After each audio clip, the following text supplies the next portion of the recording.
All right, so it's changing the axles on this here, so I'm going to do a quick things to know video on this versus doing a step-by-step. It's pretty self-explanatory, and I'll show you my method how to do it and kind of just walk you through the bolts you need to take off. And also, there's something very important about the axles if you have a DSG transmission. A lot of times the numbering and stuff like that is inaccurate at the computers at the parts store. So these are really important things to know. So I'm going to run you through how to do this and kind of a quick video on what you have to do. So of course, get the car up and on stands. I have it on a car lift, much easier. Something to know real quick is right here, you see where this jack is? There's multiple layers.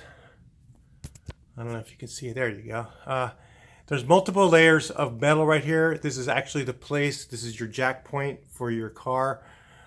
Typically that's the right place to lift it up. It's probably the best place as far as things go. It's actually right here. I think I'm a little off of it. Or it's, yeah, maybe I'm on it. Yeah, it's okay. That's the best place to keep your car on stands. And that's how the jack points are created on the car. So the next thing to know is once you've got it up in the air, a typical way to take this apart is to actually, some guys will take off all three of these, okay, and drop the A-arm down. You can do that if you want, but I prefer taking off one nut versus three, so I take that one off. And then what I do is right here where my finger is, I'll twist the wheel over. Let me do that real quick. So right here on the side of this, with the nut loose almost all the way off, I will take my 3-pound or 4-pound hammer, that big thing right there, and I'll give it a nice big hard whack right here. And what that does is that loosens up your ball joint, or you can use a pickle fork. I prefer doing it that way because it doesn't damage the boot. So that's just a little trick there. And then what you have to do is, of course, take your triple square, which looks like you need a special tool for this. So they have these on Amazon. You can buy a set of these on Amazon, pretty reasonable. I'll show you the set I have right here. It wasn't expensive, and they're a lot easier to use than the ones you get at the parts store. The ones at the parts store don't have sockets on them, so they're kind of a pain. So, and what I use is I use a 36-inch extension, and I also use a impact like that. It's a battery powered impact. This is the Harbor Freight Earthquake, which is nice to have to take those loose, and a nice long extension so I'm not busting my knuckles. So both sides of them come apart the same, okay? And you also need a 7 or 15/16 works if you don't have the proper, what is it? I don't know, 20. I don't know what it is in metric because I don't have it. But you can use a 15/16 socket, 12 point, and take that off. You're going to need an impact to get that off. So it might be good to have one of those to take this off. Unless you loosen these up ahead of time or put the wheel on and take the center cap off and then put a socket through there. Maybe you could do it that way. I don't know. I don't usually do it that way. I use an impact to get it off. So it's going to require, there's some tight bolts here. So this thing's got to come off. And then you can actually just take a wide bar, or you can take this thing and loosen it up, take it mostly out, put a couple threads on it and knock this in. It's pretty easy. It should be able to almost push by hand, and you can pull the axle out. So that's how you get the axles out. You replace them, put the new ones on. But I'm going to explain to you the thing that you're going to run into that might have a problem with. So you need to observe your old axle, and you see the end of this one right here. If you have a DSG transmission, typically you're going to have this end look like this one, where it's actually, you see how this is a plate, okay, that's put on this thing here.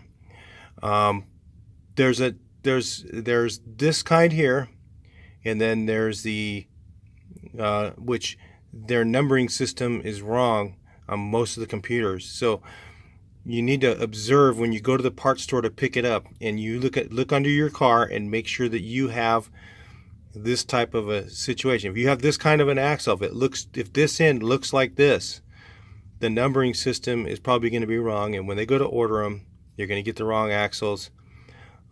So when you go, where I ended up finding mine was I could not find it at any of the parts stores. The parts stores, their computers did not acknowledge that they have this part available, but they do make it, okay, and it's aftermarket, not original, and they're not expensive. And where I bought mine was on Amazon, because it was the only place that I could actually see the picture of what I'm looking at, and it looks like this, okay.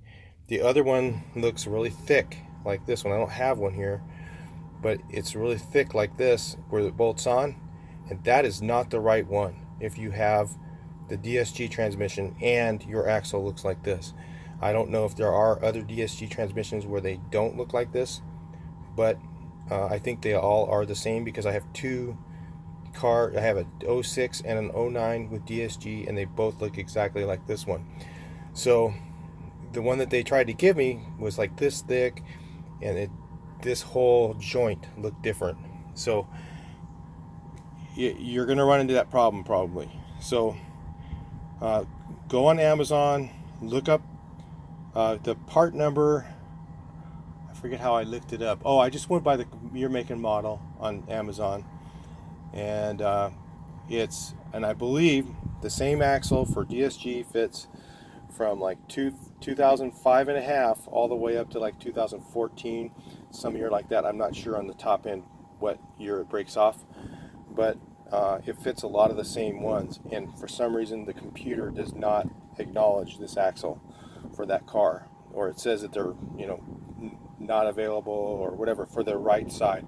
For the left side, no problem, you can find it all day long parts store, but for the right side axle, you're going to have to order it in advance. So before you start the job, go under the car and look at this part of your axle. Go down to the parts store and see if you see what I'm talking about. Take a picture of it or whatever. Go down to the parts store and compare what you have to what they have on their computer, and make sure it's the right one. So before you do it, and that's a big thing to know, because otherwise you're going to be taking it all apart. You have to order it. You have to wait for it to come. You have to put it all back together again, drive the car, and then do it. That's what I have to do right now. So I figured I'd make a video on that. I'll talk to you guys in the next video. Please like, share, and subscribe.